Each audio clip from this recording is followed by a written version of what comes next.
जय सियापति रामचंद्र भगवान की जय।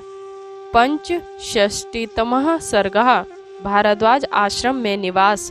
भारद्वाज आश्रमं दृष्ट्वा क्रोशादेव नरषभः बलं सर्वमपस्थाप्य जगाम सह मंत्रिभिः पदभ्यामेव हि धर्मज्ञो न्यशस्त्र परिच्छदः वसानो वाससी सोमे पुरोध्याय पुरोधसम। धर्मज्ञ पुरुषोत्तम भरत महर्षि भारद्वाज के आश्रम से एक कोस के अंतर पर सेना आदि को ठहराकर अस्त्र शस्त्र और राजसी पोशाक उतारकर केवल 2 वस्त्र धारण कर कुछ मंत्रियों को साथ ले और पुरोहितों को आगे कर पैदल ही भारद्वाज के दर्शन करने के लिए गए। ततः संदर्शने तस्य भारद्वाजस्य राघवः मंत्रिण स्थानवस्थाप्य जगामनु पुरोहितम। जब भरत जी ने दूर से ही महर्षि भारद्वाज को देखा तब वे मंत्रियों को भी पीछे छोड़ केवल पुरोहितों के साथ आगे बढ़े। वसिष्ठमथ दृष्टवेव भारद्वाजो महातपः संचालना सनातूर्ण शिष्या नगर मिति ब्रुवन। महातपस्वी भारद्वाज वशिष्ठ जी को देखते ही तत्काल आसन से उठ खड़े हुए और शिष्यों को अर्घ्य लाने का आदेश दिया। समागम्य वसिष्ठेन भरतेना विवादितः अबुद्यत महातेजा सुतन दशरथस्य तम। महर्षि भारद्वाज आगे बढ़कर वशिष्ठ जी से मिले। भरत ने भारद्वाज को प्रणाम किया। वशिष्ठ के सहचर्य से महातेजस्वी भारद्वाज ने जाना कि ये दशरथ पुत्र भरत हैं। तभ्यामर्ध्य चा पाद्यं च दत्वा पश्चात फलानि चा अन्नपूर्वास्य धर्मज्ञ प्रपच्छ कुशलन कुले।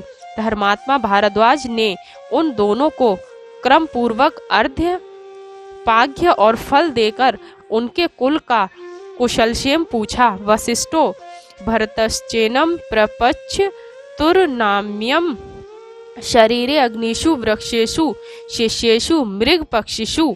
तदंतर महर्षि वशिष्ठ और भरत जी ने मुनि भारद्वाज से उनके शरीर यज्ञाग्नि शिष्य और आश्रम के वृक्ष तथा पशु पक्षियों का कुशल मंगल पूछा। तथेति तत्प्रतिज्ञाय भारद्वाजो महातपः भरतन प्रत्युवाचेदन।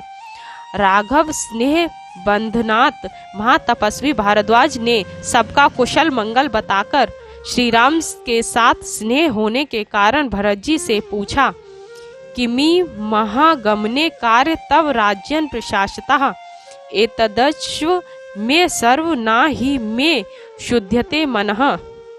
हे राजकुमार, तुम तो राज्य शासन कर रहे हो, फिर तुम्हारे यहाँ आने का क्या प्रयोजन है, यह सब मुझे बतलाओ, क्योंकि मेरा मन शंकित हो रहा है। मुझे दाल में कुछ काला दिखाई देता है।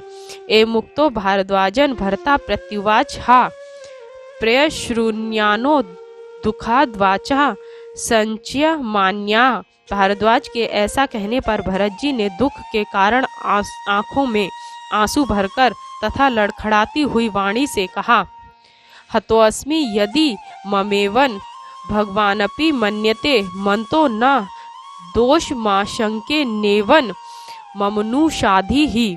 भगवान आप भी मुझे ऐसा मानते हैं तो मेरा तो जीवन ही व्यर्थ है। भाई को वन में भेजने में मेरा हाथ नहीं है, अतः आप मुझसे ऐसी कठोर बातें ना कहें।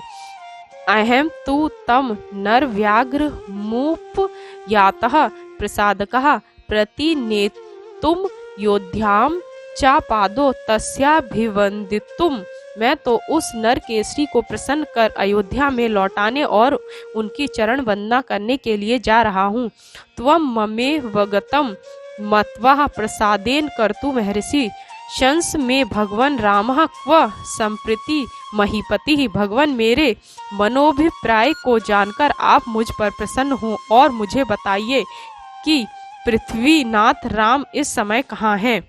वशिष्ठादि भी ऋत्विगी भी यार्चितो भगवा संस्तः उवाच तम भारद्वाजः प्रसादरितं वचः। तत्पश्चात जब वशिष्ठ आदि ऋत्विजों ने भी भारद्वाज से श्री राम का पता बतलाने की प्रार्थना की, तब वे प्रसन्न होकर भरत जी से बोले, त्वयेत तत्पुरुष व्याघ्र युक्तन राघव वंशजे गुरुवृत धर्मश्चैव साधुनाम चानुयायिता। हे पुरुष सिंह, तुम्हारा जन्म प्रसिद्ध रघुकुल में हुआ है, अतः वृद्धों की सेवा, इंद्रियों का दमन और साधुजनों का अनुगामी होना, ये तीनों बातें तुम में होनी ही चाहिए। जाने चैतन्यमस्ततः ते दृढ़ करणमस्त्विति अपृच्छन त्वान त्वार्थ्यत कीर्ति समविवर्ध्यन। यद्यपि मैं तुम्हारे मनोगत भावों को जानता था, तथापि लोगों के सामने उसे दृढ़ करने और तुम्हारी कीर्ति को बढ़ाने के लिए मैंने तुमसे वैसा प्रश्न पूछा था। जाने चा रामन धर्मज्ञ ससीते सह लक्ष्मणम असो वसति ते भ्रात्रा चित्रकूटे महागिरे। तुम्हारे भ्राता धर्मज्ञ श्री राम, सीता और लक्ष्मण सहित इस समय चित्रकूट नामक महापर्वत पर निवास करते हैं। श्वस्तु गंतासी तम देशम वसाद्य सह मंत्री भी एतन में कुरु सुप्राज्ञ कामम कामार्थ को विदा। हे वांछित मनोरथों को पूरा करने वाले बुद्धिमान भरत, आप कल वहां जाना, आज मंत्रियों सहित यहीं निवास कीजिए, मेरी इस कामना को पूर्ण करो। ततस्तेव मुदार्दर्शनः प्रतीत रूपो भरतो ब्रवीद्वजः चकार बुद्धिन तदा तदाश्रमे निशानिवासाय नराधिपात्मजः।